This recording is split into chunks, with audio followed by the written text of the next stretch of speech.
लेकिन BSc second year में unit third coordination chemistry,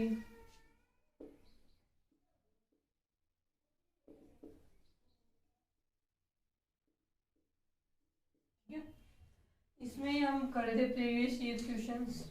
उसमें नेक्स्ट क्वेश्चन आज की क्लास में हम करेंगे कि अष्टफलकीय संकुलों में ऑक्टाहेड्रल कॉम्प्लेक्स यानी अष्टफलकीय संकुलों में जो ज्योमेट्रिकल आइसोमेरिज्म होती है, ज्योमेट्रिकल आइसोमेरिज्म यानी ज्यामितीय समावयवता, दूसरी होती है ऑप्टिकल आइसोमेरिज्म यानी प्रकाशिक समावयवता को समझाना। ठीक है, ये दोनों ही समावयवता जो है मतलब कि जो संकुल यौगिक होते हैं उनमें दो प्रकार की समावयवता पाई जाती है। पहली पाई जाती है उसके अंदर समावयवता परिभाषा बोले तो क्या रहेगा, वे यौगिक जिनके अणु सूत्र समान होते हैं लेकिन उनके संरचना सूत्र और त्रिविम में उनके विभिन्न परमाणुओं की स्थिति अलग अलग होती है, वे आपस में समावयवी कहलाते हैं तथा इनके इस गुण को समावयवता कहा जाता है। संकुल यौगिक जो अष्टफलकीय होते हैं, चतुष्फलकीय होते हैं, वृक्क समतलीय होते हैं, उनमें दो प्रकार की समावयवता पाई जाती है। एक होती है इसमें स्ट्रक्चरल आइसोमेरिज्म यानी संरचनात्मक समावयवता, और दूसरी होती है इसके अंदर स्टीरियो आइसोमेरिज्म यानी त्रिविम समावयवता। इसमें कौन सी मिलेगी, दूसरी मिलेगी। स्ट्रक्चरल आइसोमेरिज्म जो हम पीछे अपने क्वेश्चन करना है ऑक्टाहेड्रल के अंदर ये वाली ज्यामिति पढ़नी है, स्टीरियो आइसोमेरिज्म। अभी जो स्टीरियो आइसोमेरिज्म होती है इसमें क्या होता है, परिभाषा की वे यौगिक जिनके अणु सूत्र समान होते हैं लेकिन संरचना सूत्र अलग अलग होते हैं, वे संरचनात्मक समावयवी कहलाते हैं। इसके इस गुण को संरचनात्मक समावयवता कहा जाता है। लेकिन इसमें क्या लिखा जाएगा स्टीरियो आइसोमेरिज्म की, वे यौगिक जिनके अणु सूत्र समान होते हैं लेकिन त्रिविम में उस संकुल यौगिक में जुड़े हुए जो केंद्रीय धातु परमाणु से जो विभिन्न लिगेंड जुड़े हुए होते हैं उनकी त्रिविम में जो व्यवस्था होती है वो क्या रहेगी, अलग अलग रहेगी, तो वे आपस में त्रिविम समावयवी कहलाएंगे और इसके इस गुण को त्रिविम समावयवता कहा जाता है। ये दो प्रकार की होती है। त्रिविम समावयवता है वो आगे चल के आपकी दो प्रकार की रहेगी, एक को हम बोलेंगे ज्योमेट्रिकल आइसोमेरिज्म और दूसरी रहेगी इसके अंदर ऑप्टिकल आइसोमेरिज्म।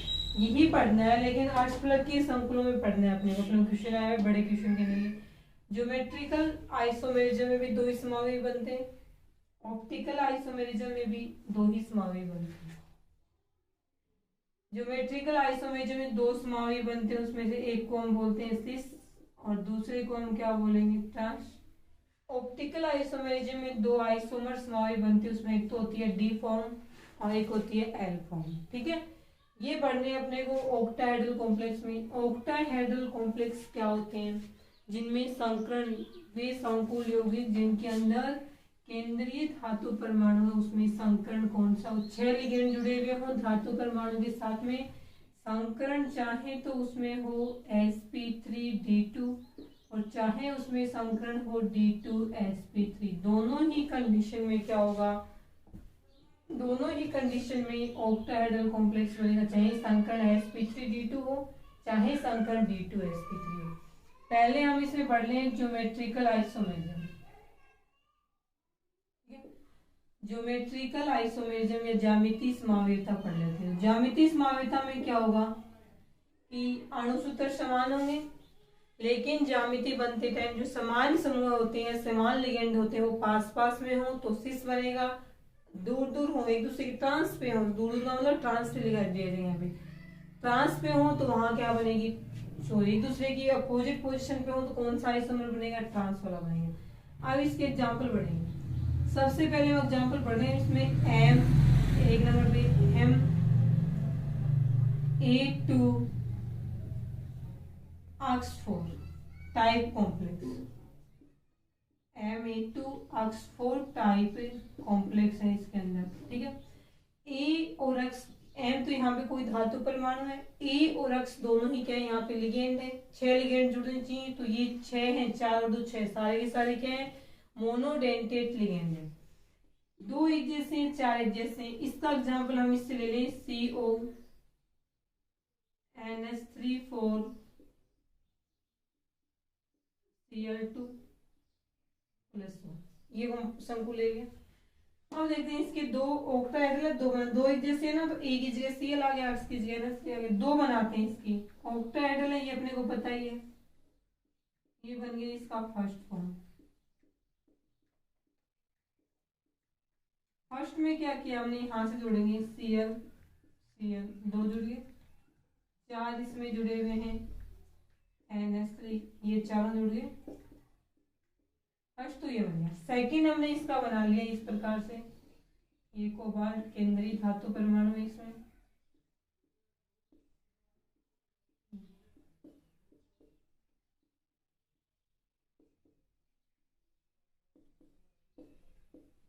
ये बन।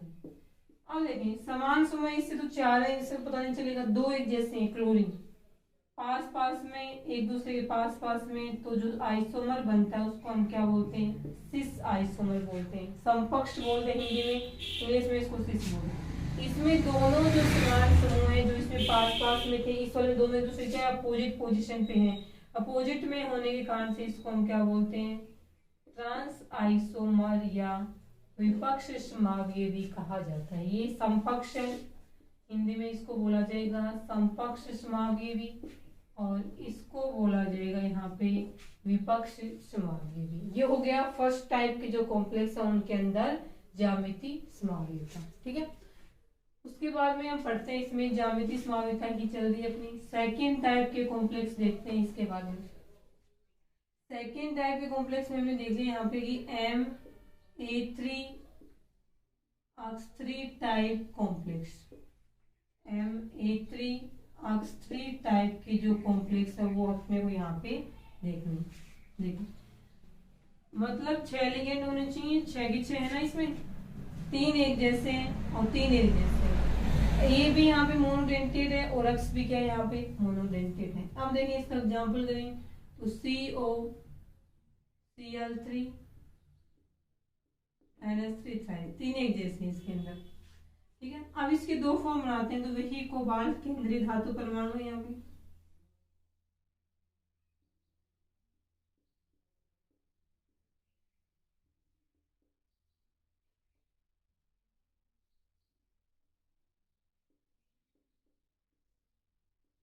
ये हो गया। अब देखिए यहाँ पे NH3 और ये NH3, तीनों Cl पास पास में, तीनों NH3 पास पास में, कौन सा बनेगा, सिस आइसोमर या समकक्ष समवायी। ट्रांस बनाते हैं, देखो कैसे करेंगे इसका। इसका ट्रांस बनाने के लिए ये कोबाल्ट ले लिया बीच में,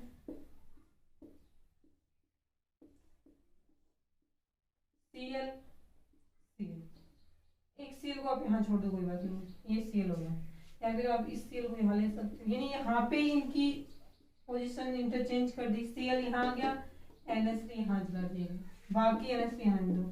अब आप बोलोगे कि इसमें 2 Cl पास पास में है, तो ये सिस है, 2 Cl एक दूसरे ट्रांस पे, तो ये क्या ट्रांस हो गया। तो ट्रांस का प्रभाव ज्यादा होने के कारण से सिस वाला यहाँ पे दिखाई नहीं देता है, क्योंकि ट्रांस प्रभाव है वो अधिक स्ट्रॉन्ग होने के कारण से ये सिस को दबा देता है। प्रभावी प्रकट कौन होता है, ट्रांस वाला। समान समूह एक दूसरे के ट्रांस पे विपरीत हैं, दोनों समान समूह एक दूसरे के विपरीत हैं, तो ये जो यहाँ पे आइसोमर बना है इसको हम ट्रांस आइसोमर यहाँ पे कहते हैं। ये हो गया। इधर सेकेंड टाइप के जो कॉम्प्लेक्स है उसके अंदर अब चलता है थर्ड टाइप के कॉम्प्लेक्स है, उनमें ज्यामिति समवायिता है वो किस प्रकार से नहीं। थर्ड टाइप वालों में हम पढ़ेंगे इसमें MAA और अक्ष में कितना चलेगा, बाइडेंटेड 2 का आ गया ना, MAA अक्ष 4 आ गया, ठीक है। A2 कर लो, जिसको अक्ष वाली इसको क्या कर लो 2, तो ये लिगेंड अपने को सॉरी कोऑर्डिनेशन बॉन्ड 6 मानने अपने को, तो 2 ये बना लेगा, यानी अक्ष यहाँ पे क्या है, कोई भी एक मोनोडेंटेट लिगेंड है, ए क्या है यहाँ पे, तो ए यहाँ पे रहेगा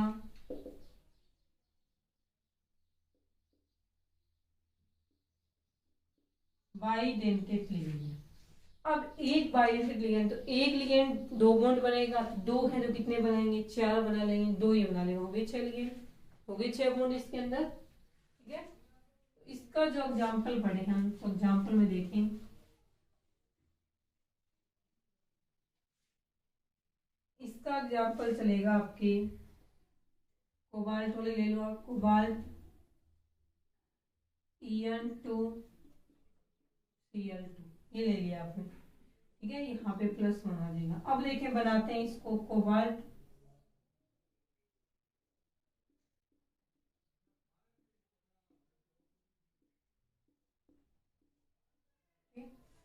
अब यहाँ पे जोड़ दिया हमने Cl, एक Cl यहाँ पे जोड़ दिया, NH2 एथिलीन डाइमीन ऐसे होता है, NH2 CH2 CH2 और ये NH2 NH2 CH2 CH2 और ये क्या हो गया NH2, ये बन गया। अब देखो समान समूह है पास पास में, ये भी समान समूह है पूरा EN एक, ये भी एक EN है, दो EN के बीच कुछ नहीं है, इसका मतलब पास पास में, इससे देख लो चाहे इससे देख लो, समान समूह है पास पास है, तो कौन सा आइसोमर बनेगा, सिस बनेगा। और नेक्स्ट में क्या किया कि हमने इस Cl को तो यहाँ जोड़ देंगे, इसको उठा करके यहाँ इसकी जगह जोड़ देंगे। मैंने दूसरा बना के देखें, इसमें कोबाल्ट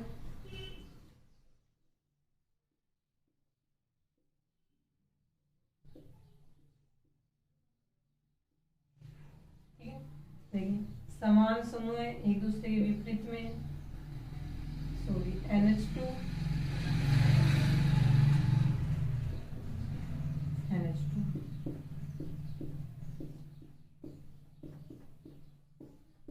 देखो समान समूह है एक दूसरे के अपोजिट में, ये भी पूरा EN है, ये भी पूरा EN, दोनों EN एक जैसे हैं लेकिन एक दूसरे के अपोजिट में प्रेजेंट है। इससे देख लो चाहे इनसे देख लो, दोनों में ही क्या होता है, समान समूह एक दूसरे की विपरीत पोजीशन पे है, अपोजिट पोजीशन पे, ये कौन सा बनेगा, ट्रांस आइसोमर यहाँ पे बन जाएगा, और ये कौन सा रहेगा, सिस आइसोमर रहेगा। ठीक है, बना लो इसको।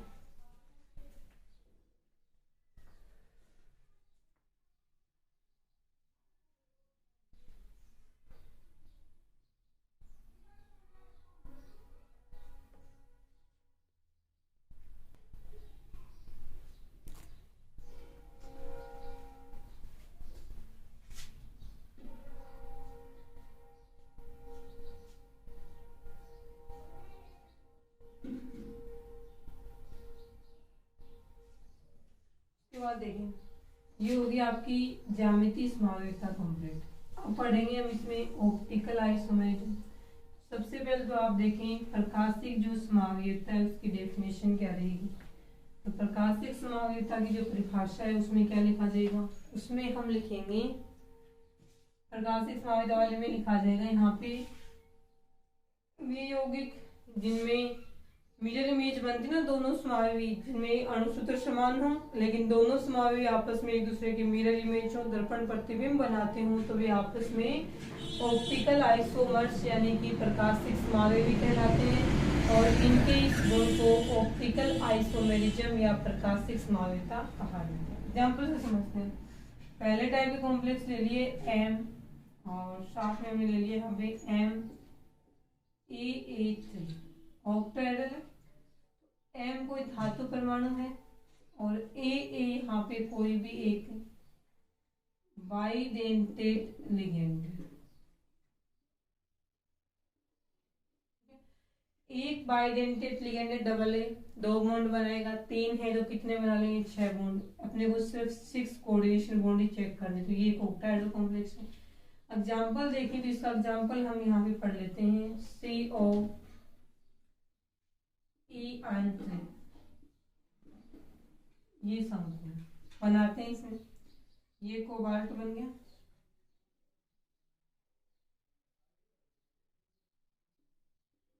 सबसे पहले आप इसमें ये 6 कोऑर्डिनेशन बॉन्ड बना लिया करो, ये ज्यामिति सही बनेगी।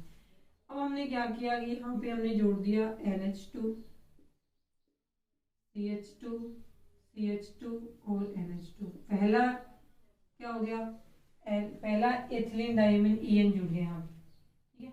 दूसरा यहाँ से स्टार्ट करते हैं NH2 CH2 CH2 NH2। तीसरा यहाँ से स्टार्ट करते हैं NH2 CH2 CH2 और यहाँ से क्या बनेगा NH2 बनेगा। 3 बन गए इसके अंदर, 1 2 और 3 तीनों जुड़ गए। पहला EN, सेकेंड EN और ये थर्ड। अब दूसरा जो बनेगा ना इसका समावेश, वो इसका मिरर इमेज होगा, दर्पण प्रतिबिंब होगा। इसको D मानेंगे तो उसको L मान लेना, ठीक है। ये किस पे डिपेंड करता है, D और L क्या होते हैं, किसके अलावा बताते हैं। तो समतल ध्रुवित प्रकाश का जो तल होता है, तो समतल ध्रुवित प्रकाश के तल को यह यौगिक कौन सी दिशा में घुमाता है, देखिए। यानी D और L की सलाह में बोलते हैं कि कोई भी यौगिक है वो समतल ध्रुवित प्रकाश यानी PPL, प्लेन पोलराइज्ड लाइट, समतल ध्रुवित प्रकाश PPL लाइट है। उस PPL लाइट के प्लेन को जिस डायरेक्शन में रोटेट करवाते हैं, घूर्णन करवाते हैं, उसी के आधार पे इनके D और L नाम दिए गए।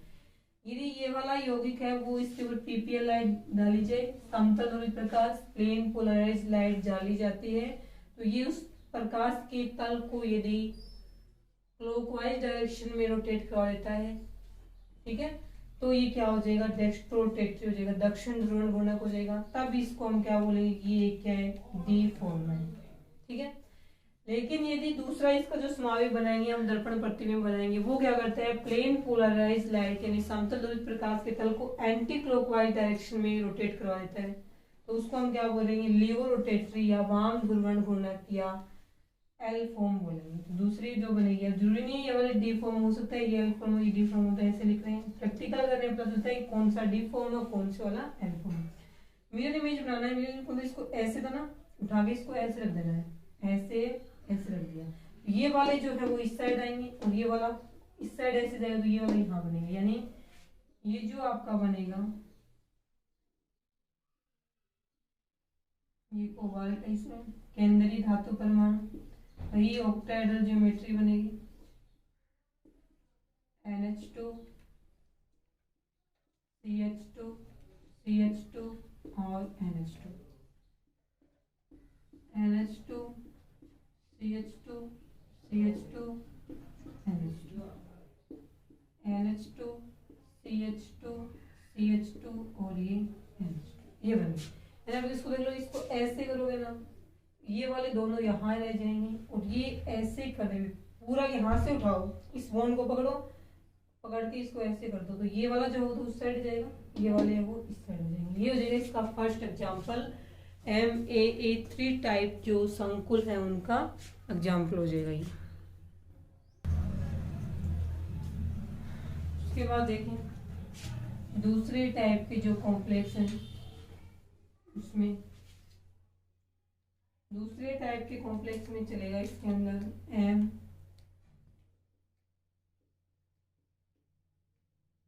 MAA2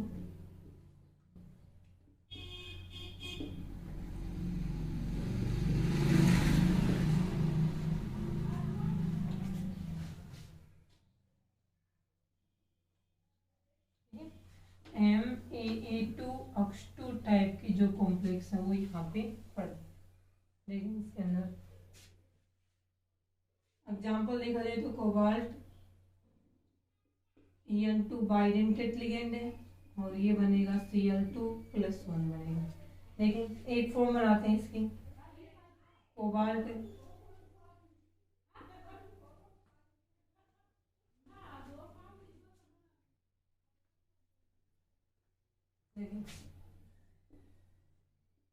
सबसे पहले तो ये 6 बॉन्ड बना लेने, इसमें ऑक्टाहेड्रल कहीं भी जोड़ो शुरू वाले तो, जैसे कि Cl जोड़ दिया, सिस का भी बन सकता है, ट्रांस का भी बन सकता है, NH2 CH2 ये बन गया। दूसरा यहाँ पे ऐड कर दो NH2 CH2 और ये N2। अब इसको भी वैसे ही हमसे D फॉर्म मान लो, एक को D फॉर्म मानना है, दूसरे वाले को L फॉर्म मानना है, ये बन गया। उठाओ इसको ऐसे कर दो, ऐसे करोगे ये वाले इस साइड आ जाएंगे, इस साइड, ये वाला इस साइड आ जाएगा, ये वाला आगे जाएगा। ये कोबाल्ट है,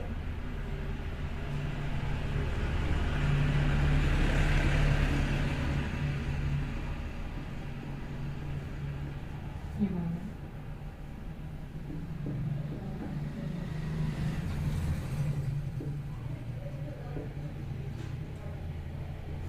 नेक्स्ट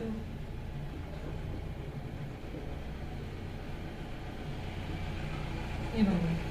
ये डी फॉर्म आएंगे तो देखिए, तो इसको आप एल फॉर्म बोल सकते हैं। ये बन गया इसके अंदर ऑक्टाहेड्रल कॉम्प्लेक्स में प्रकाश से बनेगा। इसी प्रकार से देंगे 3 होंगे। अब एक भी मानना होना पे जो तीसरा जो इसका एग्जाम्पल करना चाहिए हम इसके बाद में, उसमें हम अगर इसको 1 मान लें और इसको हम 4 मान लें, मान लीजिए ये हो गया, तो Cl4 आ जाएगा। ठीक है, 1 जैसे 4 है, तो यहाँ पे कॉम्प्लेक्स पे चार्ज क्या आएगा, माइनस का 1 आएगा। उस कंडीशन में कर देना क्या अपने को कि एक En छोड़ दो आप, बाकी 4 जगह Cl जोड़ दो। हो गया। यहाँ भी इसमें क्या आ जाएगी, Cl इस बार इस साइड जाएगी, 2 तो इस साइड है, एक Cl यहाँ चला जाएगा, एक Cl यहाँ जाएगा, ये बन जाएगी। इस प्रकार से आपको प्रकाशिक समाविता में 2 समावि बनते हैं। कोई भी हो सकता है पहले वाला एल फॉर्म हो, दूसरे वाला डी फॉर्म हो। ठीक है, ठीक है। ये था आपका अष्टफलक की जो संकुल है उसमें ज्यामिति और प्रकाशिक समावेशता है वो किस प्रकार से पाई जाती है।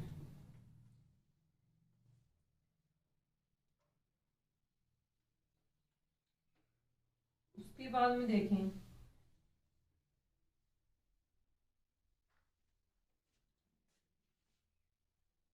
एक क्वेश्चन हो आया, क्वेश्चन ही देख लो आप। क्वेश्चन आया हुआ इसमें कि डबल साल्ट यानी द्विक लवण और कॉम्प्लेक्स साल्ट यानी संकुल लवण में अंतर समझिए। डिफरेंस करना है दोनों में, डबल साल्ट तो कॉम्प्लेक्स साल्ट या द्विक लवण और संकुल लवण में आपको क्या करना है, अंतर बनाना है। सबसे पहले तो इन दोनों की डेफिनेशन लिख लीजिए यहाँ पे। इसकी डेफिनेशन में हम क्या लिखेंगे, ये भी 2 या 2 से अधिक स्थायी यौगिकों से मिलकर बनते हैं, ये भी 2 या 2 से अधिक स्थायी यौगिकों से मिलकर बनते हैं। मतलब कंपेरिजन ही कर लेते हैं एक प्रकार से इनकी, कि द्विक लवण जो होते हैं वो 2 या 2 से अधिक स्थायी यौगिकों से मिलकर बनते हैं, संकुल लवण भी 2 या 2 से अधिक स्थायी यौगिकों से मिलकर बनते हैं। समानता है इनमें आपस में एक प्रकार का सिर्फ अट्रैक्शन फोर्स पाया जाता है, एक प्रकार से बोले वान डेर वाल्स आकर्षण बल पाया जाता है। जबकि इनमें जो 2 या 2 से अधिक स्थायी यौगिकों से जिनसे मिल के बनते हैं उनके अंदर एक प्रकार से आयनिक बॉन्ड बोले या फिर कोऑर्डिनेशन बॉन्ड है वो यहाँ पे बन जाते हैं। इनके लिए बोला जाए जब इनको हम वियोजित करते हैं, जल में वियोजित करते हैं, घोलते हैं, तो ये जिन आयनों से मिलके बने हुए हैं उन आयनों को इनके व्यक्तिगत आयन बोलते हैं। उन आयनों का ये फ्रिक्शन देते हैं अर्थात उन आयनों में वियोजित हो जाते हैं। जबकि ये वाले जो संकुल यौगिक हैं वो अधिक स्थायी होते हैं, इनको जल में वियोजित करने पर ये अपने कुछ व्यक्तिगत आयनों का फ्रिक्शन देते हैं लेकिन अपने सभी व्यक्तिगत आयनों का फ्रिक्शन है वो ये नहीं देते हैं। अब इनके एग्जाम्पल की बात करी जाए, इसमें एग्जाम्पल में आता है पोटास एलम, जिसको हम क्या बोलते हैं, फिटकरी बोलते हैं। देखिए कैसे बनता है पोटास एलम।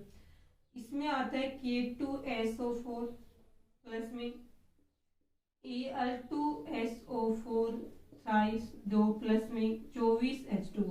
परिभाषा में लिखा था ये भी 2 या 2 से अधिक स्थायी यौगिकों से मिलकर बनते हैं, ये भी 2 या 2 से अधिक स्थायी यौगिकों से मिलकर बनते हैं। तो ये स्थायी यौगिक ही है ना, ये एक स्थायी यौगिक अलग से, ये दूसरा स्थायी यौगिक अलग से और ये तीसरा स्थायी यौगिक होता है अलग से।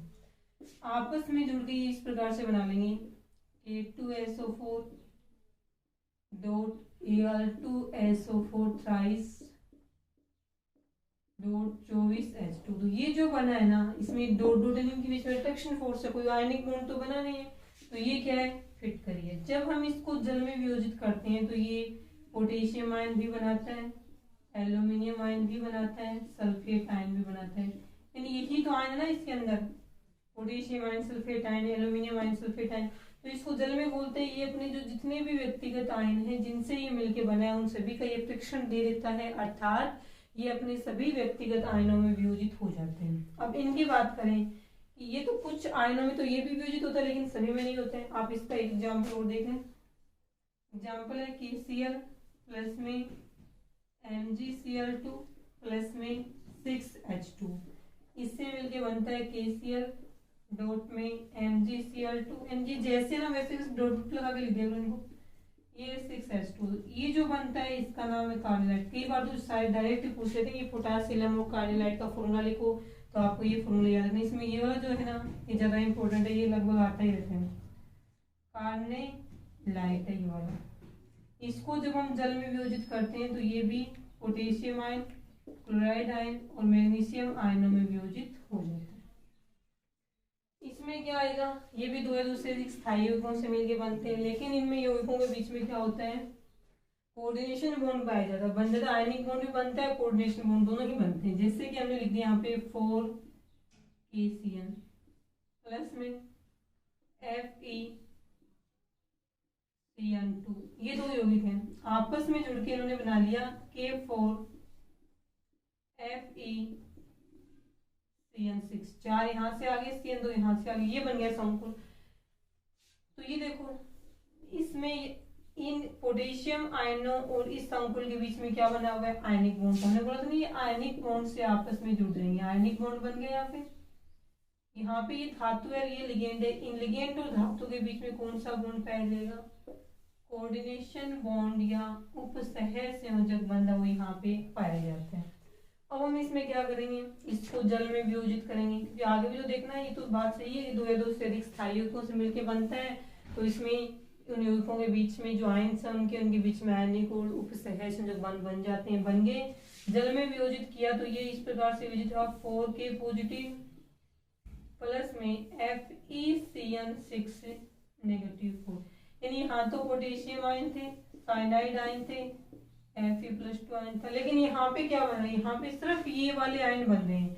ये तीनों ही इसके क्या हैं, इन दोनों यौगिकों के इसके व्यक्तिगत आयन है, तो बनने चाहिए थे तीनों जल में वियोजित करने पर, लेकिन ये अधिक स्थायी होते हैं यौगिक, क्योंकि इसमें जो आयनिक और कोऑर्डिनेशन बॉन्ड बनता है वो अधिक स्थायी होने के कारण से जल में वियोजित करने पर वो आसानी से नहीं टूट पाते। क्योंकि जल में वियोजित करने पे क्या होती है, जल में वियोजित करने की प्रक्रिया एक प्रकार से उष्माक्षेपीय विक्रिया होती है, तो इसके कारण से जो उष्मा निकलती है उससे ये वाले बॉन्ड टूट जाते हैं, तो इसके जो आयन बन गए, लेकिन यहाँ स्ट्रॉन्ग आयनिक बॉन्ड था वो तो फिर भी टूट गया, लेकिन इसके कॉम्प्लेक्स के अंदर जो धातु और लिगेंड के बीच में कोऑर्डिनेशन बॉन्ड बना हुआ है वो वियोजित नहीं हुआ। तो इसके इस प्रकार से, यानी इसके Fe+2 और साइनाइड जो आयन है वो इसके नहीं बनते, सिर्फ एक आयन, तीन व्यक्तिगत आयनों में से सिर्फ एक आयन बनाए, तो हम कहते हैं कि संकुल यौगिक होते हैं वो अधिक स्थायी होते हैं, तथा जिनको जल में वियोजित करने पर वे अपने सभी व्यक्तिगत आयनों का परीक्षण नहीं देते हैं। तो ये इसका एग्जाम्पल हो जाएगा। ठीक है, आज के लिए इतना ही, इसके बाद इसकी आगे का जो नेक्स्ट पार्ट है वो करेंगे नेक्स्ट क्लास में।